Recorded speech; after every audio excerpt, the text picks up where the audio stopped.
this is an iHeart podcast. Guaranteed human. The universe is full of mysteries. Black holes, quantum physics, galaxies. On TikTok, millions of people are learning more about the universe around them every day. Scientists break down complex theories, demonstrate experiments, and connect dots between the cosmos and our daily lives. One scroll might reveal the concepts on the fabric of space-time, the next an optical illusion. It's discovery on a massive scale, where millions learn something new every day. Introducing the all-new Mazda CX-5, featuring more connection. Hey Google, where's the nearest Pilates class? Safety that has your back. More discovery on the scenic routes. More passion in the details. And more control in changing weather. The all-new Mazda CX-5. More to move every side of you. See it in 5 films at MazdaUSA.com/5sides. Google is a trademark of Google LLC. Sequences shortened and simulated. Welcome to Stuff You Should Know, a production of iHeartRadio.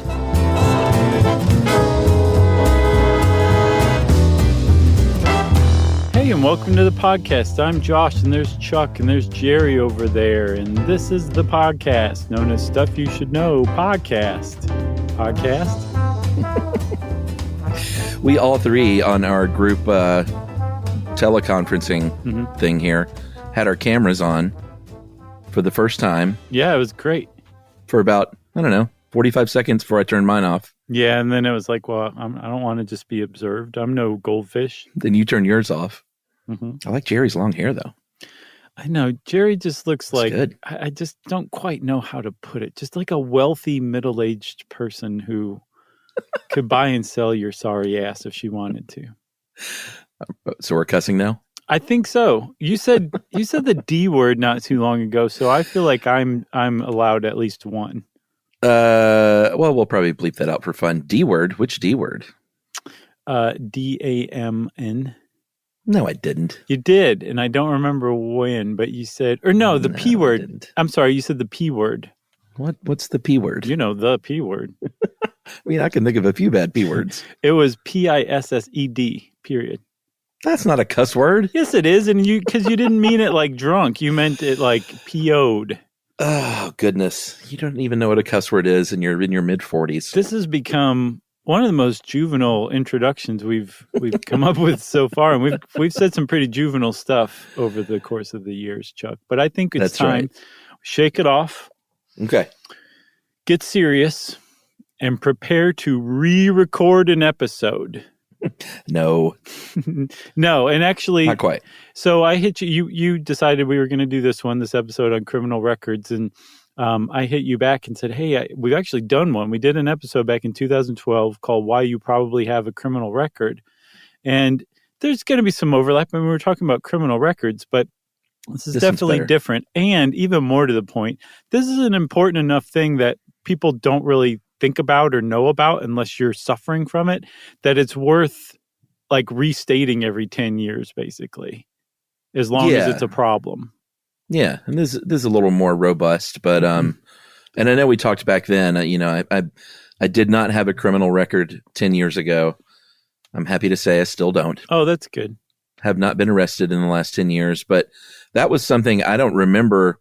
I'm sure we talked about it, but I don't remember the first time is that like, this is sort of getting ahead, but you can have a criminal record if you just get arrested and they're like, oh, sorry, you didn't do anything after all, but you still have a criminal record. That's precisely right, man. And as a result of that rule, something like 1 in 3 Americans have a criminal record. I saw 1 in 3. I also saw 1 in 4. And if it's 1 in 4, that means that as many Americans have a criminal record as have a 4-year diploma. Yeah, that was pretty mind-boggling. And it's kind of like, okay, well, so what? Like, I have a criminal record. I was arrested once. It's part of my checkered past. I don't like to talk about it, but, it's not really stood in my way.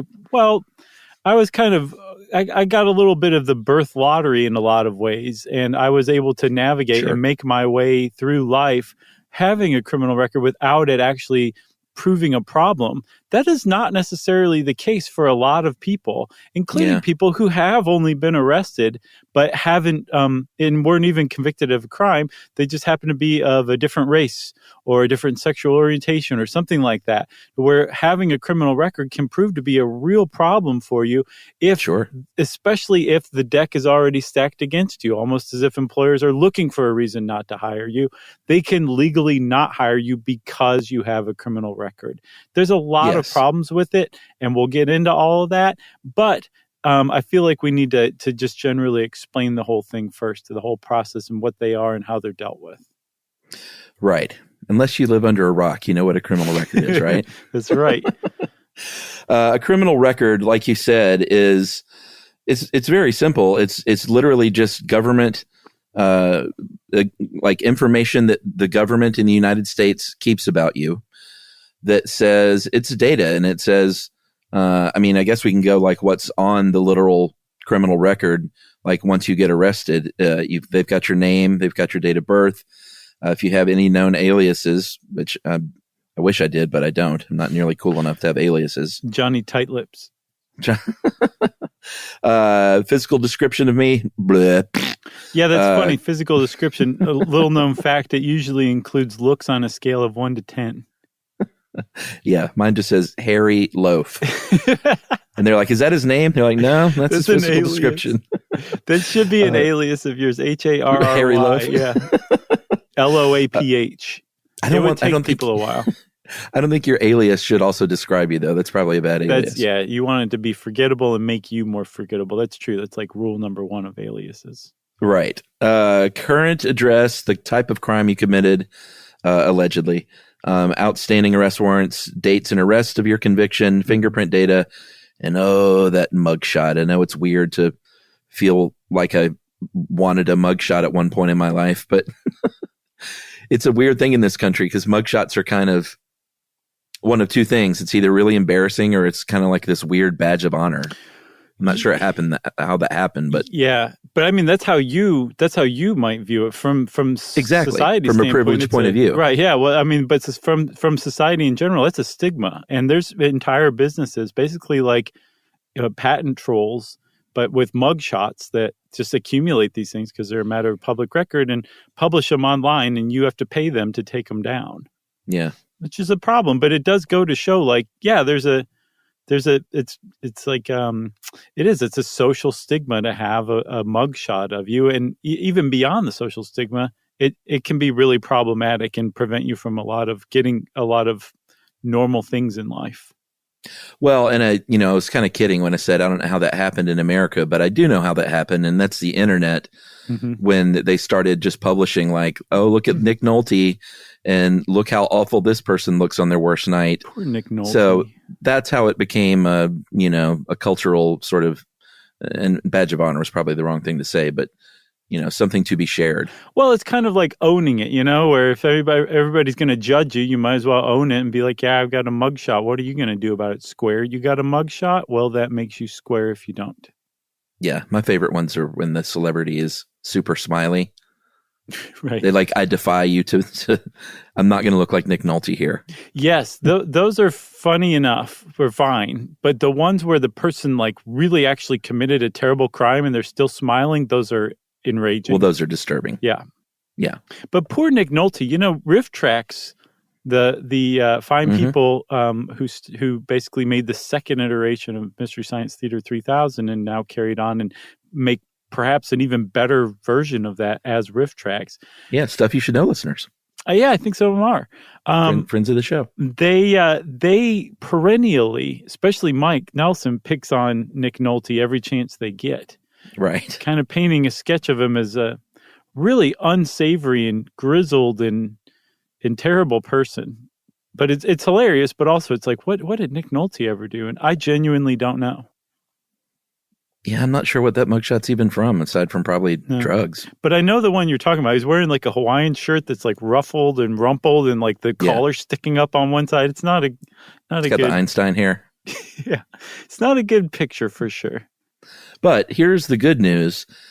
In the United States, and by the way, this doesn't include traffic violations. So if you've talked about, having speeding tickets still on your record, quote unquote, it's not your criminal record. That's something different, which we'll get to. It depends though. If it was a a really big, like it was a crime committed with your car, like DUI, Right, sure. vehicular homicide, But not like a hit and speeding run. ticket. Right. Those would be on there. But yeah, speeding ticket or something. I think even like a suspended license due to points or something like that, that's on a different database. But yeah, it wouldn't be your criminal record. Right. But if you do have a criminal record, you can, and you've heard this on TV shows plenty of times, want to have that expunged. Mm-hmm. You can have your record expunged sometimes. This means, all it means is it's not active anymore. It's not like they take your file and they burn it with a torchlighter and they say, have a great life. The government still has all that data. Like that record is still there, but it's just, and it varies from state to state, like how you go about it. But that just means that your record is now sealed. And you have, if you want to do this, the best place to start is where you got pinched to begin with, and they will help you from that point forward. You may have to hire an attorney, right? But you may not. Well, so even if you don't hire an attorney, if you do it yourself, there's a lot of court fees and court costs associated with it. It's a really long, hard, difficult process, which makes sense in a lot of cases. But in other cases, you're like, this is unjust. We need to make this easier, right? But I actually saw, and I think the reason is because different states call different things expunging or sealing. But I saw in a lot of cases those are two different things. And in the case of expunction, isn't that a terrible word? It's pretty bad. They actually do destroy the case.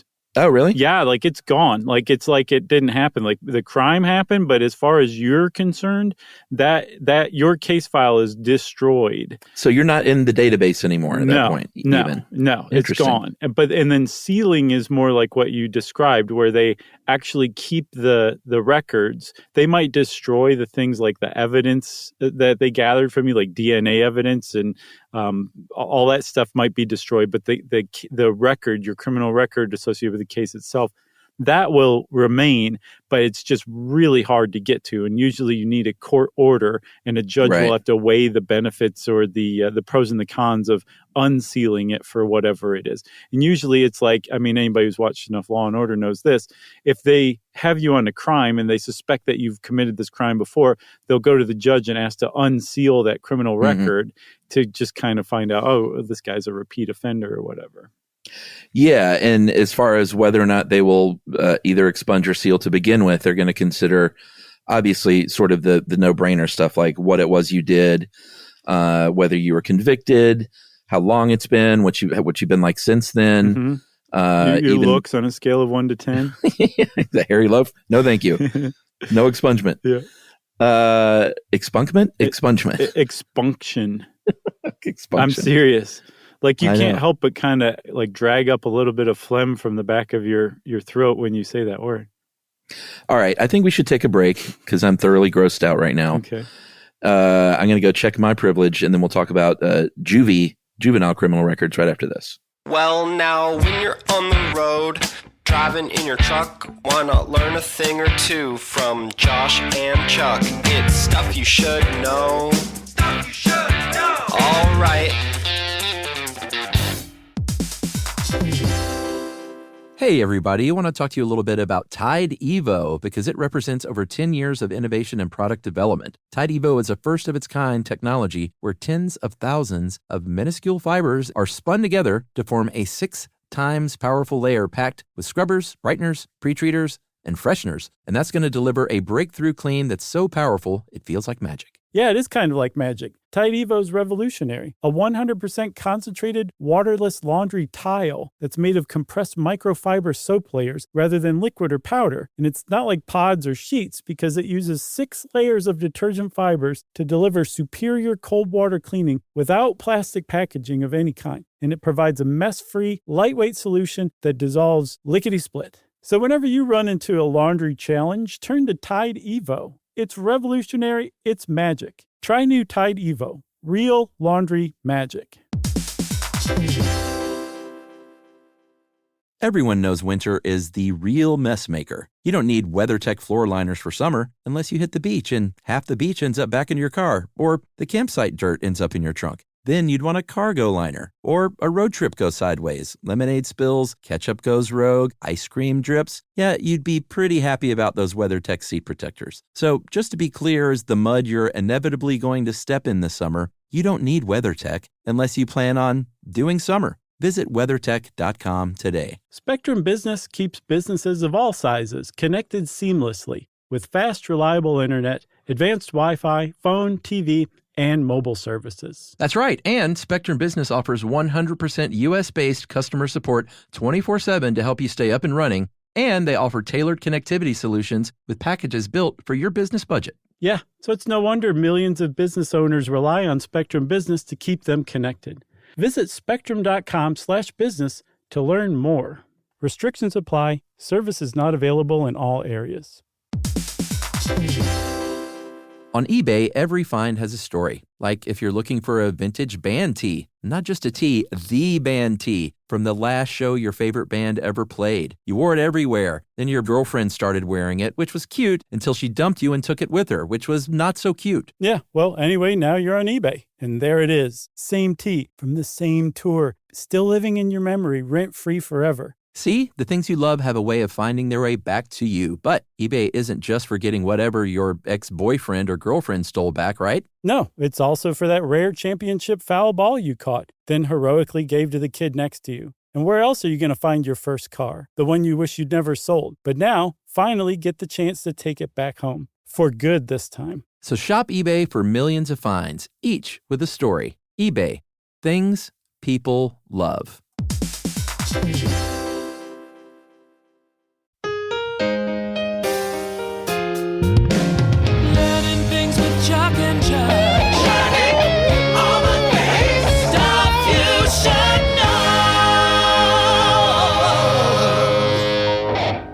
All right, so you're talking about juvie records that are coming up now. We're coming up on criminal records for kids, and which I think, by the way, I think we should do a whole episode. I kind of thought Crime and Punishment, our series, was over. No, never. But now there's this, and I think we should do one on the juvenile. I think we should do one on juvie. It'll be over, Chuck, when we do an episode that's actually about the Dostoevsky book. Right. When we do that, that'll be the final seal on that. Okay, I need to get started now. We will seal the Crime and Punishment suite with that one. But we were talking about juvenile criminal records, not juvie itself. But you were saying you want to do an episode on that? I think so, for sure. Sure, I'm down with that. But the pretty much, at least in the United States, and I assume in plenty of other countries as well, that share similar sentiments about crime and punishment and justice. If you're a kid, the crimes you commit, especially nonviolent crimes, especially if you've only committed, say, like one crime, that's typically treated differently than if an adult commits a crime. And one of the major ways that it's treated differently, one of the first ways it's treated differently is it's tried in a different court, a juvenile court. And one of the things that seems to be pretty much agreed upon across the board is you shouldn't have this criminal record follow you around for the rest of your life because of some mistake you made as a kid. And as a result, I don't know if it's automatic, but I think it's at least so common you could almost call it automatic that a juvenile's records will be sealed when they turn 18. So that after as long as they've kept their nose clean. Right. There's a lot of qualifiers with that, and that's a big one that you need to. It needs to have been, number one, a small enough crime or a nonviolent crime, so that it makes sense to basically protect you from society's judgment rather than protect society from you, which is right. I don't know if we really said one of the big reasons criminal records exist or are searchable, say like in the case of a job search or a landlord or something like that, is basically saying like you're not really trustworthy. You gave up the base trust that everyone has walking around when you committed a crime. We need to let other people know that you're not trustworthy in that sense. So your criminal records can be accessed like that. This is the opposite of that. This is saying, like, you screwed up once as a kid, and we don't want to just ruin the rest of your life because of that. So we're going to just make it like you never even had a criminal record. It's not going to be searchable. It's not going to pop up. And you can legally say, when your record is sealed or expunged in particular, that you don't have a criminal history from that point on. Right. And we should point out that this all means that you are a juvenile who was tried as a juvenile. Yeah. In the United States, as someone under 18, you can still be tried as an adult. And this is obviously something they do when it's much more serious crimes, definitely serious felonies, sometimes the more serious misdemeanors. But in this case, it's just this, as far as your criminal record goes and expungement and sealing and everything. This is just the same as you were an adult, as is with the case with registering as a sex offender. If you are a minor who is a convicted sex offender, you have to be on that sex offender registry just like an adult would be. And that is on your criminal record. And maybe at some point we should do one on the sex. I know we've talked about it a couple of times, but we should probably do a full episode on the sex offender registry. I mean, it's just, it needs to be discussed because it makes a lot of sense in a lot of ways. And then there's a lot of problems with it that ruin people's lives. We definitely need to do one on that. Agreed. Yeah, because that's one where that database is open to the public. You can go online and you can search your neighborhood or search specific people or addresses. And, it's so parents and the public at large can track the whereabouts of registered sex offenders. Like you said, many, many times that is a great thing to happen. But I know in a recent episode, we talked about the fact that I think if you get arrested for public urination, you have to register. Is that right? Yeah. Another big one that can be really, really life ruining is consensual sex with a minor when you're like 1 year over the line. Like if the line is 17 and you're 17 and she's 16 or vice versa, you can end up on the sex offender registry for life. And that's again, it's like needed and necessary. The sex crimes are just treated differently. And I think rightfully so. I think most people agree, like, these are special kinds of things. And one of the reasons why they're treated differently is because sex offenders have been shown to have the highest recidivism rates of any criminal. I think you threw an extra D in there. Recidivism. I nailed it. Was that right? It's a bonehead word, admittedly, but I think I nailed it. Recidivism. No, recidivism. Oh, man. I'm pretty sure this is deleterious to my self-confidence. You made that joke before, the same Raising Arizona joke. Sure, it's recidivism. There's only one D. Well, you have to make that joke every time you say that word. Yeah, of course. It just comes up so infrequently, and that movie's so good. But the point is that sex offenders have a reoccurrence. They commit crimes. There you go. They're more likely to recommit sexual offenses than the average criminal is. A reoccurrence. Shut up. You got me on that one. It's true. And also, I've noticed I've been saying like "shut up" lately, and I am sorry. I don't know where it's coming from. That's right. But I know you don't mean it. I'm not supposed to say the S word. I know, and I won't do it anyway. So what? No, I know it's futile. It's pointless. It's futile. So as far as storing these things, in the old days, it was exactly like you probably think it was, which is these things were kept at local police stations. And that was kind of the end of it. Maybe they would share things between counties, which meant probably somebody driving over and looking in their file cabinet and then saying, thanks a lot, and then putting the file back and shutting that file cabinet and leaving again.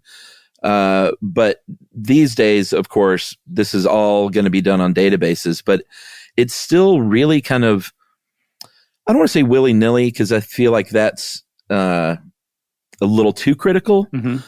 But it's definitely not some national, really codified thing where this happens, then this, then this. That first database is at the state and local level, and then if you're convicted, you you may have that uploaded into a larger state repository, or you may not. And then that state repository may be linked to the National Crime Information Center's Interstate Identification Index, or the III, but maybe not. You like, it's hard to tell unless you really do all this investigating about your own criminal record where it lies. Yeah, there is a federal database, like you're saying, that does exist, but it's just not compulsory among the states or among the localities to submit it to that. And some people are like, this is ridiculous. This is the dumbest thing ever. Like, every crime committed, every maybe arrest ever made, certainly every conviction ever made in any locality, in any state, on the federal level, should all go into the Interstate Identification Index, which is, by the way, open or available for searching only to law enforcement and like the courts. Like, it's not, no one else, no private background check company could get their hands on it, that kind of thing. So it's just meant but for on the law state level, you enforcement. can, right? Yes, like if you're a cop in, like, Atlanta, you could go on to the III and search it. But like if I were an employer and I hired a company to conduct a background check, they couldn't gain access to that kind of No. I meant on the state level. Like, if you're convicted on the state level, a regular citizen can search public records. Like, that's viewable by anyone. Right. Now, that's correct. That is true. And there's really no distinction between the criminal record you would have in that state repository and that same criminal record that state repository uploads to the Interstate Identification Index. Yeah, good point. So you could conceivably have that same criminal record checked. It's just that particular data. It makes you wonder what they got in there that isn't elsewhere, or they just don't want to give out the password to any schmo. I don't know. But the whole thing starts in the responsibility for keeping the record begins at the local level, in that local law enforcement agency, or if a state trooper arrested you, the state, or if the FBI arrested you, the feds, whoever arrested you, or whatever court convicted you. I should say, because you can have multiple criminal records from different, from the cops and from the court. They're responsible for creating and maintaining that. And then they're also the ones that upload it or don't upload it, depending on the state laws. Right. And, we mentioned the traffic stuff earlier. That is on the National Driver Register. If you have that DUI or a suspended license, I think failure to help someone at the scene of an accident is a pretty serious offense. Yeah. Any kind of fatal accident, or even lying, perjury about driving or operating a motor vehicle. All of that stuff can be on the National Driver Register, and that can be accessed by an employer if your job, like if you want to go drive for UPS or something. Yeah, that's what they're for sure going to probably look into that stuff. Yeah. But that kind of stuff's not going to come up on a criminal background check, and the average employer for a non-driving job is not going to bother to look into the National Driver Database, from what I could tell. Right. But an employer might ask you that. It's actually very frequent. I think something I saw, like 80-something% of employers ask for or do background searches on potential applicants. And something like 73% of employers in the United States have like a stated background check policy. So it happens a lot. And employers or prospective employers are one of the few groups that you can say, yes, you may access my criminal background records. Like, I couldn't give you permission, Chuck, and you go off and access my criminal record, or vice versa. I've asked. I know, and I've given you permission. But when you went to the sheriff's office, they were like, beat it, loaf. I was like, how did they know my alias? Right. They've been watching. Yeah, that is true. But you also, as an employer, have to have permission for them to go through a firm or a credit agency or something. Right. They can't just do that on their own. You can say, no, don't go look up my criminal record. But you're probably not going to get that job. If you are getting interviewed and you do have a criminal record or arrest for something, it's best to own up to that in the moment and don't try and fool them, because they can probably find out. And, you probably have a good excuse or a good reason if you're trying to put your life back together and it was something when you were younger, or maybe a really minor offense. It's just best to be honest about all that stuff, because it will probably come out in the end one way or another. Right. Especially if they end up doing the background check. I think there's like 2 boxes, like, have you ever been arrested, which is way different from have you ever been convicted. Yeah. Which is, what I've always seen is, have you ever been convicted of a crime? But apparently on some job applications, they ask if you've ever been arrested. So if you say no and you have been, complete BS. But then you give them the authority to do your background check and it comes back and you lied on your application, they're just going to turn you down. I saw, even if you say yes and they come back with and find out that you have a criminal record, I think something like 50% of employers said like that would be it. Like they would just move on to the next candidate. But that's really high. But that also means that 50% of employers would not say that disqualifies you. So if you're truthful and honest, and especially if you have an explanation for what the crime was, then there's a really good chance that among that 50% of employers, you're going to move on and like that will be sorted and you'll just continue on an application process or even possibly get the job. So I didn't see anywhere that said, you should totally just lie on the application. They'll never find out. Nothing like that. Like everything I saw is like what you said. You should just be upfront and honest about it and have an explanation at the ready too. Not just like, yeah, I know.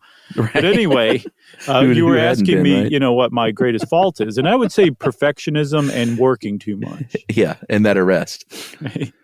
Like you mentioned earlier, you can be discriminated against because of the job, because you are no longer what's called being in a protected class. Mm-hmm. You can be discriminated against. You can be refused that job. You can be refused public housing. Many, many things can say, and agencies can say, no, thank you, because of your arrest record. I think if you have a felony drug use conviction. It's a heck of a convention. I know, man. Wow. It's like Hunter S. Thompson fit right in. Exactly. That means that they cannot, in most cases, discriminate against you because of that conviction. So they've made a little bit of headway. And we may have talked about that in our drug courts episode, but I can't remember. Yeah, I'll bet we did. So there are a couple of things that that we'll talk about. I guess that reformers are basically saying like we need to do something about this. But one of the first kind of band-aids that the federal government came up with to help people who have a criminal record get a job despite having a criminal record is something called fidelity bonding, which I didn't even know existed. Did you? I had heard of that because of the film industry. And I don't know that they called it fidelity bonding, but it's sort of like back when Robert Downey Jr. was having all his troubles years ago. Yeah, that was fidelity bonding. Yeah, these insurance or these movie companies would have to put up these really big insurance bonds to ensure that, they're spending a ton of money on this movie. You can't have Robert Downey Jr. And, he's turned everything around, which is a testament to him. Man, he really has. And his wife's help. But, that they're like, he's got to show up to work, and it's a real risk hiring him in this state or any, this goes across the board. It's not just movie stars, but yeah, you can put up and pay for a fidelity bond to kind of cut their risk. Yeah. So I saw here that you can, but it looks like it's pretty common that the federal government will actually issue them free of charge to the worker, where the federal government is basically saying, give this person a chance.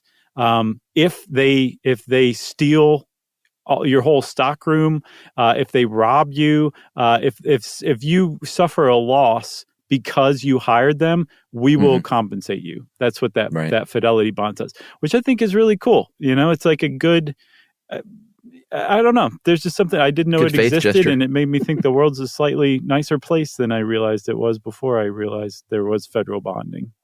Yeah. Or fidelity bonding. Or any kind of bonding. Coupling is what you're thinking of. Oh, okay. So there's a kind of a push among legal types to standardize criminal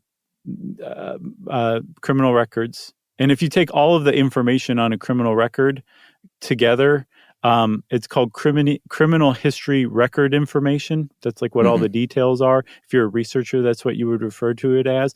Everybody else calls them criminal records or rap sheets or whatever.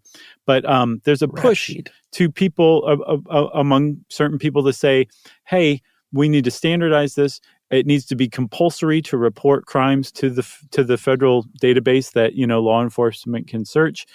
We just need to make this a better, more robust thing. And there is another group, there's a whole other camp that says these are really ruining people's lives unjustly, and we need to take another look at this. And they don't necessarily disagree with the people who say this needs to be standardized and compulsory, but they do say it's being left to hang far too long. And I say we take our last break and then come back and talk about the pros and the cons of criminal records. What about you? Let's do it. Well, now when you're on the road, driving in your truck, why not learn a thing or two from Josh and Chuck? It's stuff you should know. Stuff you should know. All right.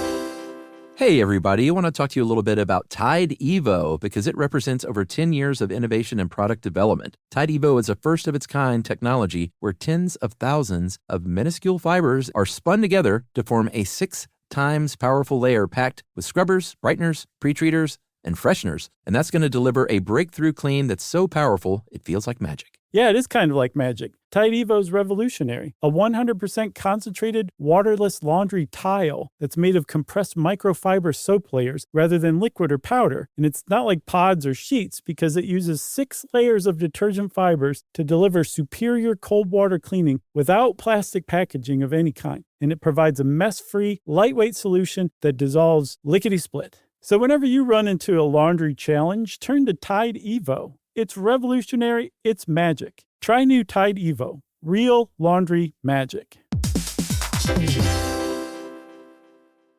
Everyone knows winter is the real mess maker. You don't need WeatherTech floor liners for summer unless you hit the beach and half the beach ends up back in your car, or the campsite dirt ends up in your trunk. Then you'd want a cargo liner, or a road trip goes sideways, lemonade spills, ketchup goes rogue, ice cream drips. Yeah, you'd be pretty happy about those WeatherTech seat protectors. So just to be clear, as the mud you're inevitably going to step in this summer, you don't need WeatherTech unless you plan on doing summer. Visit WeatherTech.com today. Spectrum Business keeps businesses of all sizes connected seamlessly with fast, reliable internet, advanced Wi-Fi, phone, TV, and mobile services. That's right. And Spectrum Business offers 100% U.S.-based customer support 24/7 to help you stay up and running. And they offer tailored connectivity solutions with packages built for your business budget. Yeah, so it's no wonder millions of business owners rely on Spectrum Business to keep them connected. Visit spectrum.com/business to learn more. Restrictions apply. Services not available in all areas.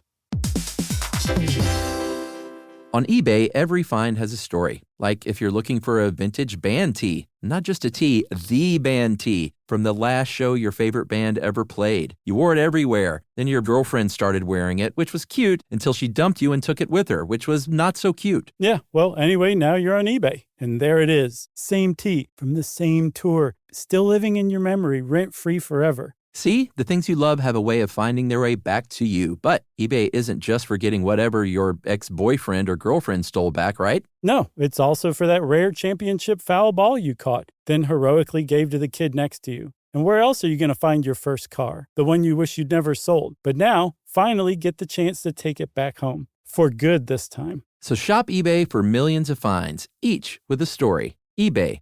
Things people love.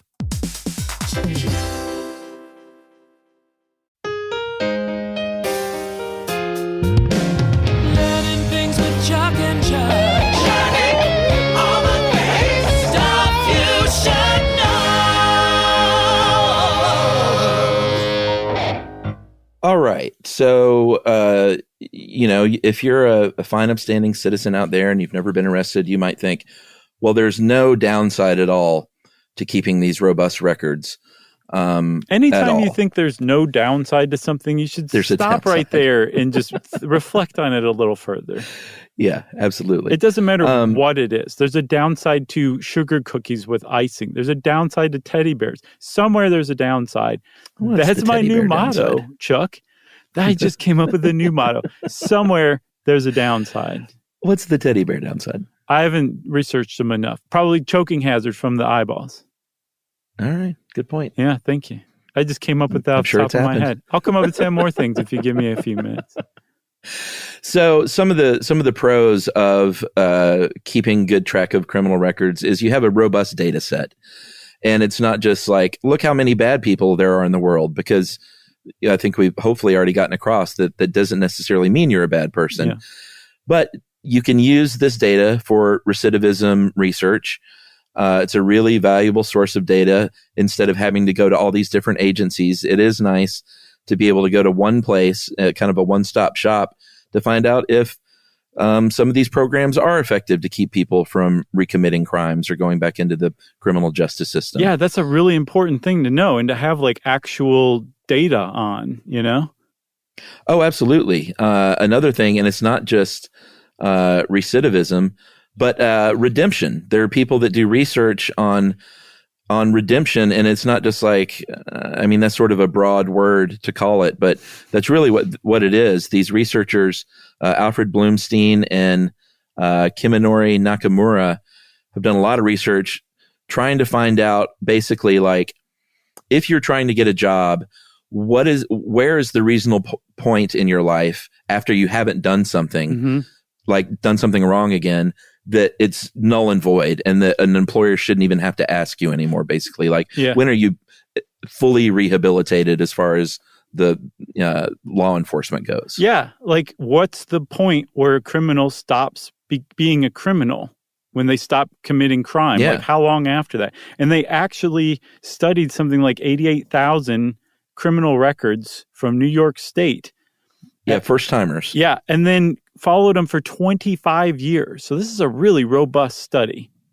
And what they found was that there actually is a point, a quantifiable point, where somebody stops being a criminal. And they found that if you committed a serious offense as your first offense, typically it was about 8 years where you were no more likely to be arrested than the average citizen, which is a really good if you've kept your nose clean. Yes, exactly. That's the key. Because every time you commit another crime, you're like, oh, still a criminal, right? But if you commit, like, say, just one crime, that's the easiest way to do it. But ostensibly, it would work for people who commit multiple crimes and then stop, which is something called desistance. It's where a criminal stops committing crimes. At some point, if you care about rehabilitation and reintroduction into society, you have to say, okay, you're no longer a criminal. And these two researchers, Bloomstein and Nakamura, quantified it. 8 years for a serious offense with no other offenses in between, and then 3 years for a less serious crime. I didn't see what they were. It takes about 3 years before that person who was once a criminal is now statistically no more likely to be arrested for a crime than the average person who has never committed one before. And I think that's fantastic. The thing is, in this case, criminal records are a paradox. You need to have criminal records to study them to figure out when a criminal record is no longer needed and is in fact actually harmful to the person. It's not serving any benefits for society. Person's no longer a criminal. Now it's actively harming this person who's no longer a criminal by keeping them from getting jobs. Yes. And I think that's, I think the last part of that quantification for that study is the most important part, which is after a certain time, they're just like everybody else. Right. Yeah. Like someone who's never been arrested before, they are no more likely to commit a crime than you are just because they did it one time 8 years ago or 3 years ago. Yeah. And that is not the way that society, at least as far as in practice goes, is set up. It's now the way it is now generally, although the minds are changing, as we'll see.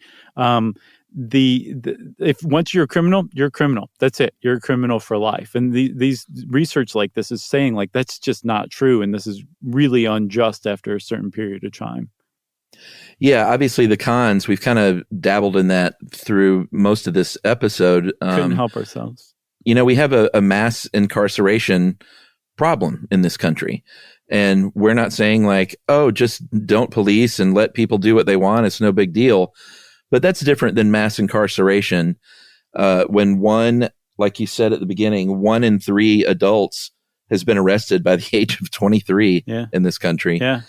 And not only that, but if you include jail along with prison, the number of people behind bars in the U.S., and I think this is pretty accurate right now, is about 2.2 million. Yeah, that was the latest I could find. I think it was in an article from 2021. So that's pretty accurate. And it's just, did you say it's quintupled since 1980? No, but that's a pretty staggering number. You should see a graph of it. It just shoots up, starting in starting around the 1980s. Crazy enough, can't quite put my finger on why that would have happened, but it just goes through the roof, right? And of course, this is no surprise. I suspect even to people who don't want critical race theory taught in schools, but if you are of color or if you are LGBTQ, if you are transgender, although I said T in there, didn't I? If you have mental illness, you're way more at risk of being incarcerated than somebody who doesn't check those same boxes. And in America, black men are 6 times more likely to be incarcerated than white men, and Hispanic men are 2.5 times more likely to be incarcerated than white men. And so it kind of starts to become clear, especially when you realize that having a criminal record is a big driver of poverty, that this is that's disproportionately affecting communities of color and other minorities, which makes it so much easier for society at large to just ignore this problem. Yeah, for sure. I mean, the obstacles in your way, it's not just getting a job, it's building credit, it's getting housing, any kind of public assistance, education, getting back together with your family. It really creates sort of a wall around you and the rest of the world, even if you were trying to get back into society and be a good citizen and you want that job.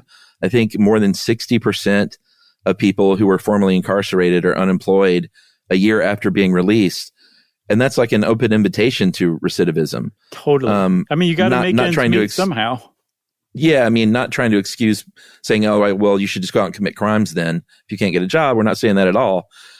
But it's certainly a barrier if you can't get a job and you're trying to reintegrate into society, and 60% of them a year later can't get those jobs. Mm-hmm. And then if you do get a job, those who do have the jobs, you're getting 40% less pay annually. And, you know, I guess over the years you can build that back up, and it's good that they get that one job at least. Right. But there's an imbalance here in this country as far as trying to genuinely rehabilitate people. And that doesn't just mean, well, you got out of jail or you got out of prison and we feel like you're a pretty good person now. And you're on your own. Good luck, like getting a job or getting housing or anything like that. Right. So there, and even if you're the kind of person who's like, I only vote on the economy, that's all I care about, there's actually something here for you too to be interested in making criminal records less of a lifetime stigma. They found that there was a Center for Economic Policy and Research study from 2016. They looked at 2014, just to confuse things a little bit. And they said that the people who are shut out of legitimate work due to having a criminal records represents an overall reduction in the American workforce by 0.9 to 1% of the workforce, which is something like 1.7 to 1.9 million people. And they concluded that that means that the gross domestic product lost out that year, just in that year, on between $78 and $87 billion, just because these people have been shut out of work, just because they had a criminal record, in some cases for an arrest that they weren't even convicted for. And that is a big problem. And it's also a problem for employers too. And that if you just go by criminal records because you're legally allowed to, if you just say you got a criminal record, we're not going to hire you. Some companies even advertise that. Like basically, if you have a criminal record, you need not apply. They're saying that in some cases, or that sets the company up to go hire a less qualified and possibly less competent candidate who doesn't have a criminal record. Right. So the whole push to all this is like, okay, there's nobody, including me, who's saying we should do away with criminal records. There are indeed very bad people out there in the world. They do exist, right? But there's also, in this dragnet that we create to catch as many people of those bad people as possible, other people who aren't necessarily bad, or maybe even were bad once and aren't bad anymore, get caught up in that. And that there are things we can do without doing away with the criminal record system. And one of the big ones seems to be like putting a finite time on that. Like after you've kept your nose clean X number of years, like maybe these things should just get sealed automatically. That's a really big one. Another one is looking at employers and being like, we don't really know if you should be asking about this for some professions. Like some professions, it doesn't really matter. Like if you're Starbucks, does it matter that this person had an arrest? That they shoplifted when they were 18? Exactly. Should they really be denied a job? And so there's some laws that are called ban the box laws that people have been thinking of. Yeah, those boxes is like you were kind of talking about earlier. When you fill out applications for jobs, there's always that little box that says, have you been convicted of a crime? It's also called fair chance legislation in some states. And it's basically what we've been talking about is, maybe you should at least have a limit on what you can ask in that initial interview. Maybe you should have a time limit on how far back into somebody's past you can dig. Yeah, that makes sense. Maybe in the application process, it's at least there is a place spelled out where you may be allowed to ask that if it's the kind of job that you should ask that. Yeah, because there definitely are jobs like that, like ones that work with vulnerable populations, like the elderly, and they cut those out of this legislation. Right. Yeah. You can't get a job working with kids or something, or like you said, in a nursing home or something like that. Right. Agreed. But I mean, there's like if you need to be a barber or something like that, like do you have to have a clean record? And you don't necessarily. And actually, barber's one of the problem professions because you need a license to be a barber, which we're going to do stuff about that. Somebody wrote in once to tell us like we should look into that. But in any profession, almost any profession that requires a license, and there's a lot of them, and barber's one of them, that licensing board will almost always say if you have a criminal record, you don't qualify, so you can't get that job, despite being born wanting to be a barber. Yeah, one mistake, heads. You're out. Can't do it. And by cutting heads, I mean that's different kind of cutting heads in that case. Exactly. You got anything else? I got nothing else. It's a good one, Chuck. I like this one. We'll redo it in 10 more years unless there's been some real reform. Yeah, we got a chance to soapbox it a little bit. I know. It's always fun. Yeah, it is. Well, if you want to know more about criminal records and criminal record reform in particular, just start reading about it on the internet, or turn to two other of your friends, because there's a really good chance that one of them has a criminal record and they might tell you that things have been kind of hard because of it, and you can hear their story. And since I said you can hear their story, it's time for listener mail. I'm going to call this MRI follow-up from a professional. Nice. It's always good to hear from the pros that say we did a decent job. I know. It's never a great job, but I'll take decent. I'll take decent, too, when we're explaining things like MRIs. Let me see here. Hey, guys, big fan, long-time listener. Listen on a daily basis. I'm an MRI radiographer or radiographic technologist in your country, and I work with MRIs every day. Wanted to commend you on the accuracy overall. The MRI physics can be confusing, if not near impossible to understand, especially to someone who doesn't have experience in the field. I myself went to university for 3 years to become a radiographer. You gave a really good summary of the physics involved, so hats off. Nice. A couple of things to add. It's true that a lower power magnet can produce decent images comparable to a higher strength magnet, but you usually do so with a trade-off of an extended scan time. What takes me 10 minutes on my 3 Tesla machine might take 20 in a 1.5. And as you rightly said, you have to stay completely still, because if you don't, it'll be blurry, and then you have to repeat the scans. I drive a 3 Tesla machine, which is the highest strength magnet widely available for clinical use. 7 Tesla MRI machines have been approved by the FDA for clinical use, and 10 Tesla machines you're referring to are for research purposes only and have some interesting effects, such as being able to levitate a frog. Awesome. Or causing the mercury and dental fillings to leach out. Oh, my God. Man. And then Russell here in Sydney, Australia, goes on to say, point out that I got a CT scan for the diverticuli search, not an MRI. So that makes sense. I was not an MRI. So have you had an MRI then? I have. Okay. And again, it was years ago. And I want to say it was my back. Okay. Which is now fine. But I think it was the back deal. I'm glad your back is fine. It's been fine. Good. I mean, I knew it was. You haven't complained about it, but I'm there was just a brief saying I'm time glad where... that your back is fine. I appreciate it. Like I'm glad that you have a nice beard. You know what I'm saying? There was a brief time where I had some back issues, but it was pretty brief. It was a few months, I think. Gotcha. Well, is that it? That's it. That's from who did I say? That is from Russell in Sydney. Russell, you can use my name in Sydney. That's awesome. Thanks, Russell. You can use my name in Sydney. That's a great name. Very odd one, but good. And I really feel like we need to put more cadavers into 10 Tesla MRIs and watch the mercury come out, because that must be amazing. If you want to get in touch with us, yeah, me too.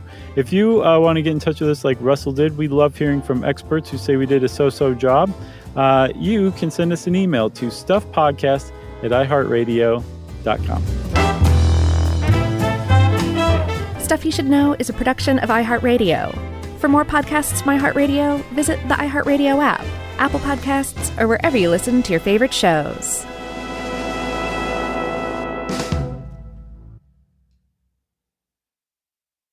Service opens doors, and at American Military University, it can open doors for the whole family.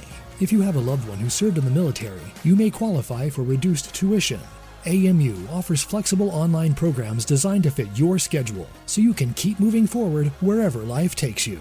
Learn more at amu.apus.edu/military. Open doors to the future for you and your family with the help of American Military University.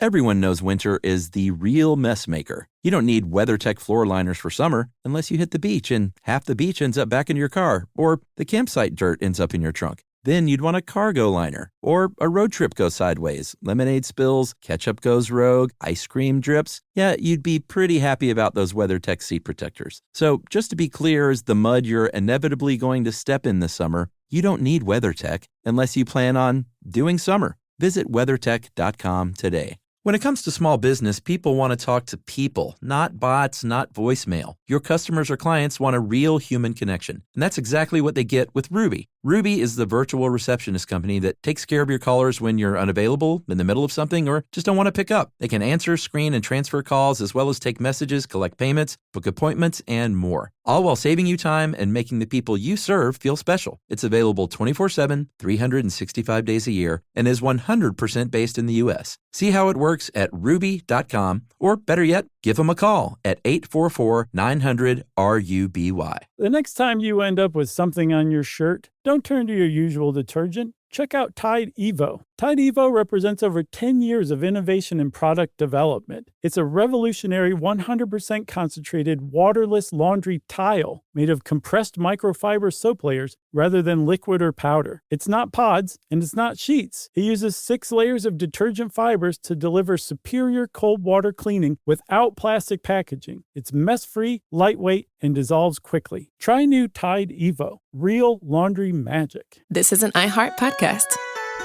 Guaranteed Human.